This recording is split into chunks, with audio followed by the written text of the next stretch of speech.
오늘 본 말씀을 이렇게 읽으면서 제 눈에 가장 먼저 떠오른 구절이 바로 42절의 말씀입니다. 다 배불리 먹고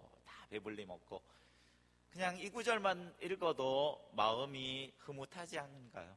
마음의 얼굴에 미소가 떠오른 것 같습니다. 다 배불리 먹고 사람들이 근심과 걱정이 없는 그러한 상태를 잘 묘사하고 있는 듯한 그런 구절입니다. 사람들이 갈수록 먹는 것에 대한 관심들이 많아지는 것 같습니다. 먹는 것에 대한 관심들이. 그래서 이렇게 채널을 돌리다 보면 어느 종편에서 몸에 좋은 식품에 대한 광고가 이렇게 소개하는 프로그램이 있으면 혹시나 하는 마음으로 채널을 또 돌려보면 어느 홈쇼핑에서는 그 상품을 판매하고 있는 것을 보게 됩니다. 사람들마다 어떻게 하면 더 잘 먹을 것인가, 더 좋은 것을 먹을 것인가, 먹고 난 다음에 얼마나 더 건강해질 것인가에 대한 관심들이 지대한 그런 시대를 우리가 살아가고 있다는 것입니다. 인간에게 꼭 필요한 것이 의식주가 있는데 어찌 보면 우리가 살아가고 있는 이 시대에서는 먹는 식에 대한 관심이 가장 많은 것이 아닌가. 우리가 지금 읽은 마가복음 6장 30절에서 44절까지의 말씀은 우리가 너무나도 잘 알고 있는 오병이어의 사건입니다. 이 오병이어의 사건은 사복음서에 모두 다 기록되어져 있는 사건입니다. 그만큼 예수님의 전 생애에 걸친 수많은 이적과 기적 가운데서도 후대의 사람들이 반드시 알았으면 좋겠다. 마태도 그렇게 생각하고 마가도 요한도 모두 다 동일한 생각을 가지고 기록한 것이 바로 이 오병이어의 사건이라는 것입니다. 그런데 마가복음 6장의 흐름들을 쭉 살펴보면 이것이 예수 그리스도의 제자들과 굉장히 밀접하게 관련된 사건임을 우리는 볼 수가 있습니다. 마가복음 6장 1절을 보면 이렇게 기록되어져 있습니다. 예수께서 거기를 떠나사 고향으로 가시니 제자들도 따르니라 라고 6장을 시작하고 있고요. 또한 6장 7절을 보면 12제자를 부르사 둘씩 보내시며 더러운 귀신을 제어하는 권능을 주시고 라고 기록되어져 있습니다. 또한 이 보내심을 받은 제자들이 나아가 귀신을 쫓아내고 병든 자들을 고치자. 6장 14절을 보면 이에 예수의 이름이 드러난지라. 예수의 제자들의 이 치유의 사건들로 말미암아 축사의 사건, 축기의 사건들로 말미암아 예수의 이름이 높아지게 되었다라고 기록하고 있습니다. 그리고 마가복음 6장 30절을 보면 나아갔던 둘씩 짝지어 나아갔던 제자들이 돌아와서 예수께 자신들이 행한 일들에 대하여 보고하고 있는 것들을 우리는 볼 수가 있습니다. 마가복음 6장 30절을 보면 사도들이 예수께 모여 자기들이 행한 것과 가르친 것을 낱낱이 고하니라고 기록되어 있습니다. 예수의 제자들이 예수님과 함께 다녔습니다. 예수님께서 그들에게 권능을 주사 보내셨고 그들이 예수의 이름으로 놀라운 일들을 행하였을 때 수많은 사람들이 예수님 앞으로 나오는 놀라운 기적과도 같은 사건들이 일어났다는 것입니다. 그런데 문제가 발생했습니다. 무엇이냐면 예수님의 제자들과 예수님에 대한 소문이 너무나도 넓게 퍼졌기 때문에 수많은 사람들이 예수님 앞으로 나오게 되었다는 것입니다. 심지어는 이들이 밥 먹을 시간, 쉴 시간조차도 없을 정도로 예수님 앞으로 많은 무리들이 나오게 되었다는 것입니다. 어쩔 수 없이 예수님은 배를 타고 한적한 곳에 가서 제자들과 함께 쉬기를 원하셨습니다. 그런데 이조차도 쉽지 않았습니다. 오늘 보면 33절을 보면 그들이 가는 것을 보고 많은 사람이 그들인지를 안지라 모든 골로부터 도보로 그곳에 달려와 그들보다 먼저 갔더라.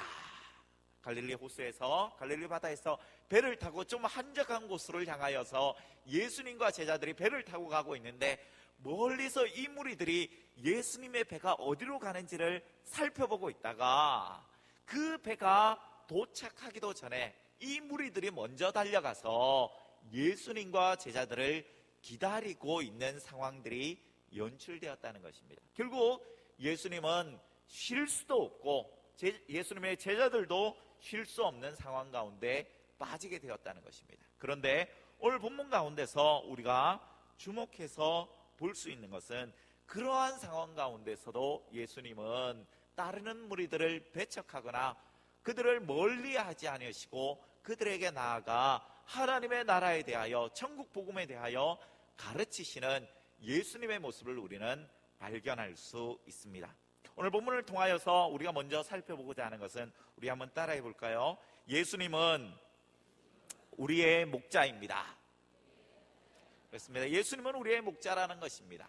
너무나도 당연한 것 같지만 이 말이 우리에게는 또 다른 의미로 다가올 수 있으며, 또한 예수님 당시에 이 제자들과 무리들에게는 또 다른 의미로 해석될 수 있는 것입니다. 구약 성경을 보면 하나님께서 지도자로 세운 자들을 종종 목자로 비유하고 있는 것을 우리는 볼 수가 있습니다.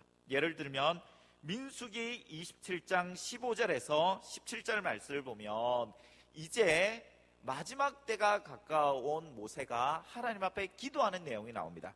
제가 한번 읽어드리도록 하겠습니다.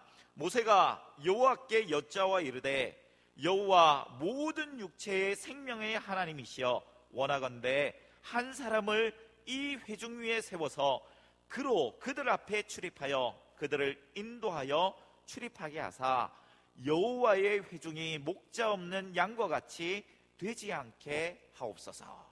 이것이 노년에 말년에 모세가 하나님 앞에 이 이스라엘 민족을 위하여 드린 기도의 내용이었습니다. 하나님, 이제 저는 곧 하나님의 나라로 갈 것인데 제가 이 이스라엘 백성 가운데 있지 아니하면 이 이스라엘 민족은 마치 목자 없는 양과 같은 상황 가운데 빠질 수밖에 없다는 것을 주님이 아시지 않습니까? 하나님, 한 사람을 세워서 이 백성의 목자로 하나님 삼아 주옵소서. 이런 기도의 내용이라는 것입니다.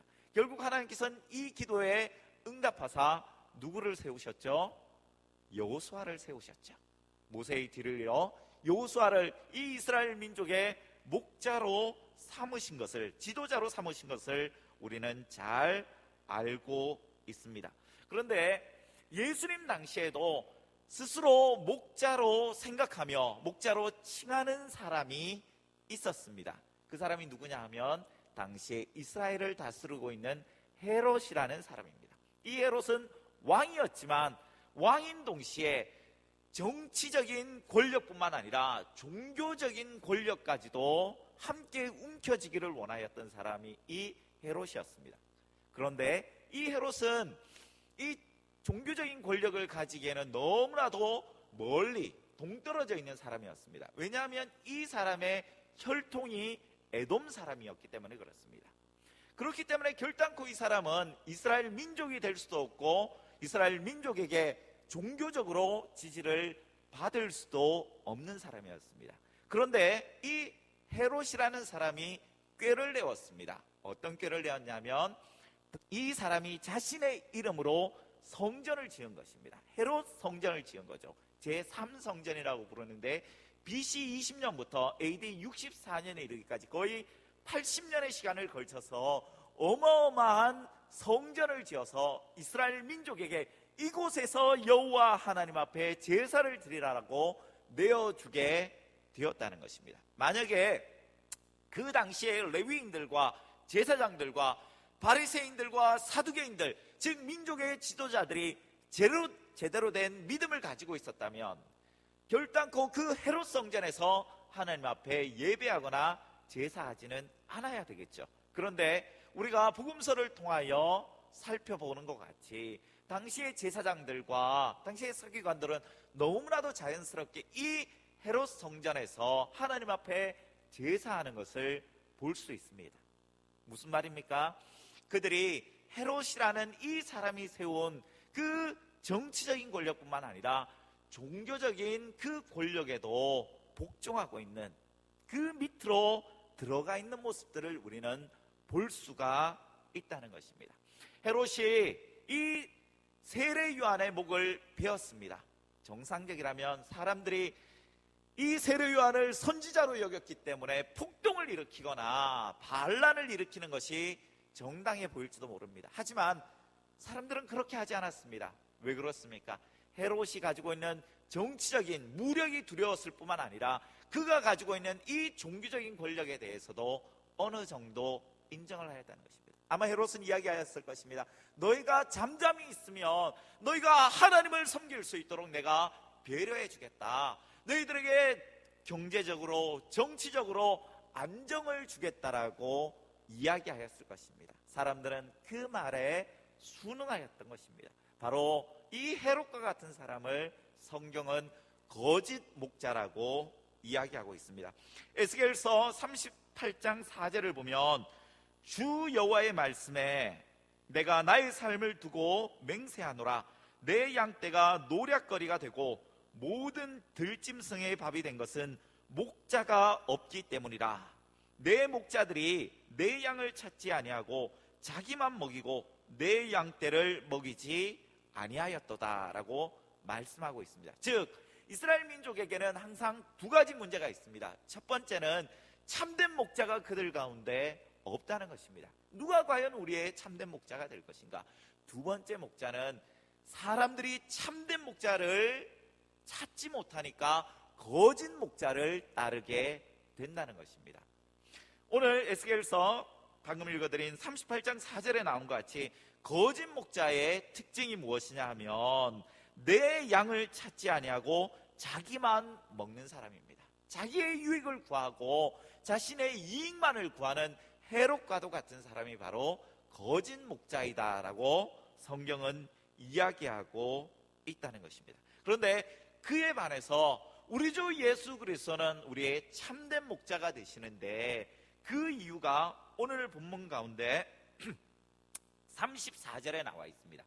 많은 사람들이 예수님 앞에 나왔습니다. 제자들도 피곤하고 예수님도 피곤한 상태입니다. 그런데 예수님께서 그들을 멀리하지 않으십니다. 그들을 배척하지 않으십니다. 왜 그렇습니까? 오늘 본문 34절 같이 다시 한번 읽어볼까요? 시작. 예수께서 나오사 큰 무리를 보시고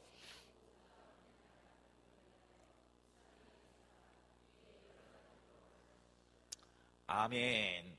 예수님이 참목자가 되시는 가장 확실한 이유는 자신의 유익이 아니라, 자신의 이익이 아니라 백성들의 상황, 무리의 상황을 먼저 보시는 분이었다는 것입니다. 본인도 피곤하고 본인도 힘들지만 이 무리들이 얼마나 불쌍하게 여겨지고 얼마나 치근하게 여겨졌던지 그들을 물리치지도 못하고 그들에게 오히려 나아가 가르치시는 예수님의 모습을 우리는 발견할 수 있다는 것입니다.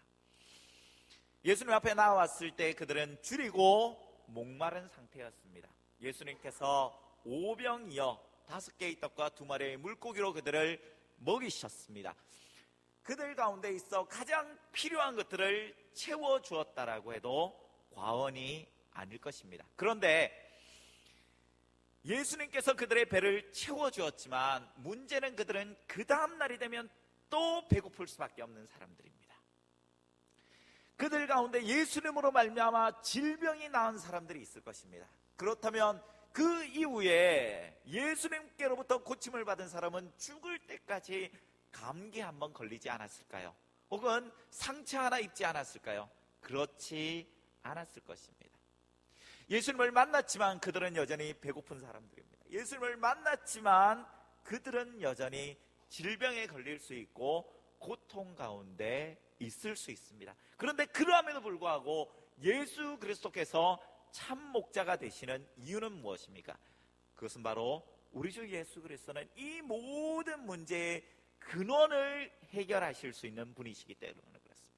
사람들이 배고픈 것, 사람들이 질병에 걸리는 것, 사람들이 시험과 고난과 역경 가운데 있는 것의 근원이 무엇입니까? 그것은 바로 그들 가운데 있는 죄의 문제다라고 이야기합니다.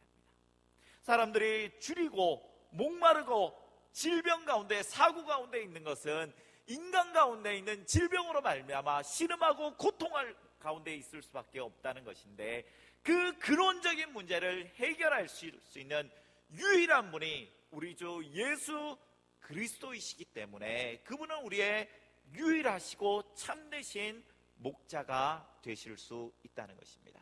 사랑하는 성도 여러분, 우리의 목자가 되시는 예수 그리스도를 온전히 바라볼 수 있는, 그분을 온전히 따라갈 수 있는 저와 여러분 되기를 우리 주님의 이름으로 축원합니다. 두 번째로 우리 같이 한번 따라해 볼까요? 우리는 세상의 목자입니다. 그렇습니다. 우리는 세상의 목자입니다. 오늘 본문 말씀을 읽다 보면 조금은 황당한 말씀을 우리는 대면할 수 있게 됩니다. 어떤 말씀이냐면 본문 37절입니다. 우리 37절 말씀을 같이 한번 읽어볼까요? 시작. 대답하여 이르시되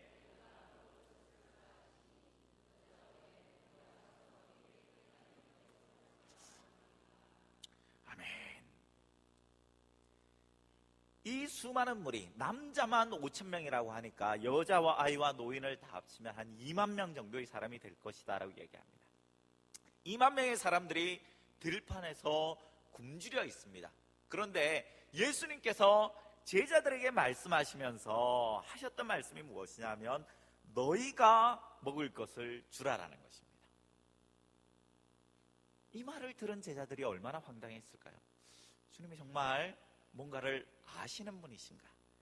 제자들이 얼마나 황당했으면 우리가 가서 200데나리온의 떡을 사다 먹이리까?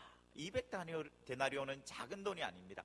1데나리온이 당시에 일용직 근로자의 하루 품삯입니다. 즉 200데나리온이면 약 한 사람이 7개월 동안 하루 종일 일한 것을 한 푼도 쓰지 않고 모은 돈이 바로 이 200데나리온의 돈이지 않습니까? 이 어마어마한 돈이 제자들에게 있을 리도 만무하고, 또한 있다 한들 그 돈을 가지고 떡을 사다가 이 사람들을 먹인다는 것도 어불성설일 수밖에 없다는 것입니다. 제자들이 얼마나 황당하면 이렇게 이야기하였겠습니까? 그런데 오늘 본문을 자세히 읽어보면 이 말은 너희가 먹을 떡을 가지고, 이 사람들을 가지고 너희가 떡을 사와서 떡을 구해다가 이 사람을 먹이라, 이런 의미가 아니라 우리 주 예수 그리스도께서 하시는 그 모습, 예수께서 가르치시는 그 가르침을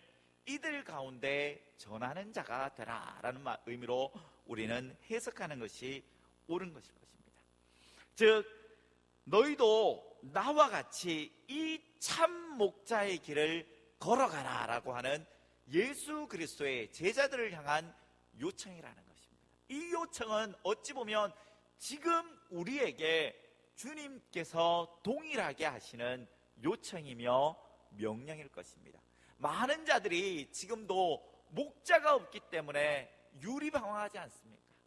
우리가 하나님이 없는 자들, 예수 그리스도의 사랑을 깨닫지 못하고 그 사랑으로 말미암아 감격하지 못하는 자들을 바라볼 때 우리 마음속에 드는 마음이 어떤 마음이어야 되겠습니까? 우리의 마음은 불쌍한 마음이어야 됩니다. 긍휼히 여기는 마음이 우리 가운데 있어야 된다는 것입니다. 내가 볼 때 저 사람은 나보다 많이 배웠어, 저 사람은 나보다 소유한 재산이 많아, 내가 볼 때 저 사람은 나보다 문제가 없는 것 같아 라고 여겨질지도 모릅니다. 하지만 분명한 것은 그들의 삶의 중심에, 그 가정의 중심에 예수 그리스도가 없다면 우리는 마땅히 그들을 보며 주님께서 민망히 여기시는 것 같이, 불쌍히 여기는 것 같이 그들을 향하여 예수 그리스도의 마음을 품는 것이 합당할 것입니다. 이제 저희 중고등부에서 청소년 목장을 시작하였습니다. 한 1년 정도 준비를 해서 우여곡절 끝에 4명의 목자를 세우고 6명의 헬퍼를 세워서 이제 시작을 했습니다. 어제 저희 집에서 이 헬퍼들과 목자들만 모여서 목장처럼 이렇게 모임을 가졌습니다. 한마디로 이야기를 하면 난리도 아닙니다.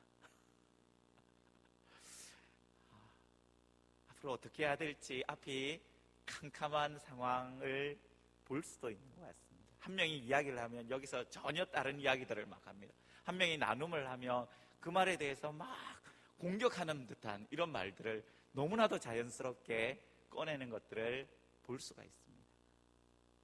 근데 분명한 것은 저희들이 이야기할 때마다 우리가 청소년 목자와 헬퍼로 세움을 받은 것은 우리가 무엇인가 뛰어나거나 우리의 믿음이 남들보다 나아서 이런 일들을 하게 된 것이 아니라는 것입니다.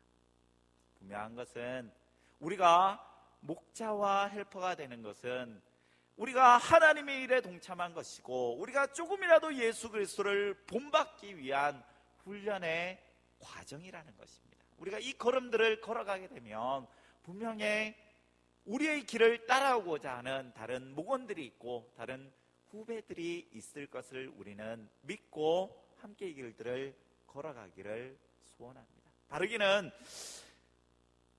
우리 사랑하는 한수만교회에 속한 모든 성도님들이 우리 교회에서 목자의 직분을 받지는 않았다 할지라도 내가 목장을 섬기는 목자나 목녀나 헬퍼나 목부는 아니라 할지라도 분명한 것은 무엇입니까? 주님께서 우리 모두를 피로 값주고 사사 오늘 예수 그리스도께서 말씀하신 것처럼 너희가 먹을 것을 주라. 너희가 먹을 것을 주라. 이 음성에 대하여 주님 나는 듣지 못했는데요. 주님 이것은 목자나 목녀들에게만 주시는 말씀이 아닙니까? 라고 핑계할 수 있는 사람은 아무도 없다는 것입니다. 주님께서 당신의 모든 제자들에게 당신의 모든 성도들에게 동일하게 하시는 말씀 너희가 먹을 것을 주라라는 말씀입니다. 우리는 모두 다 이 음성에 아멘할 수밖에 없습니다. 우리의 목자 되시는 우리의 참 목자 되시는 예수 그리스도께서 우리에게 주셨기 때문에 우리는 이미 그 사랑을 받고 그 은혜를 받은 자들이기 때문에 마땅히 우리가 받은 그것을 우리 주님께서 행하신 그대로 행하는 것이 합당하다는 것입니다.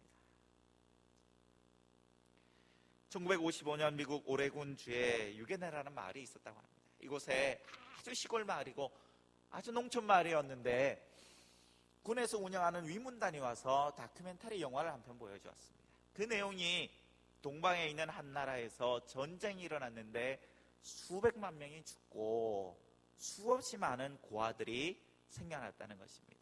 그런데 이 다큐멘터리 영화를 보고 한 부부가 마음에 큰 부담을 느꼈습니다.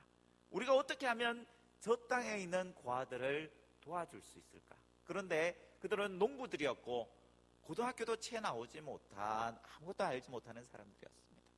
오랜 시간 기도하며 고민한 끝에 자신들이 가지고 있는 땅의 절반을 팔아서 이 전쟁으로 말미암아 신음하고 있는 대한민국, 한국이라는 나라의 8명의 고아를 입양하였습니다.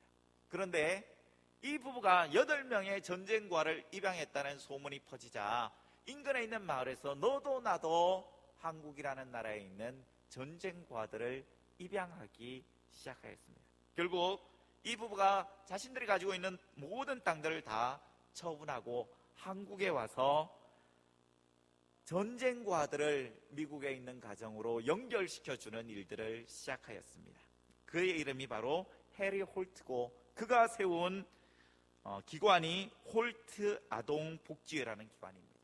이 홀트 아동복지회를 통하여 총 6만 6천 명의 전쟁 고아를 미국에 있는 가정으로 연결시켜 주었다라고 이야기합니다.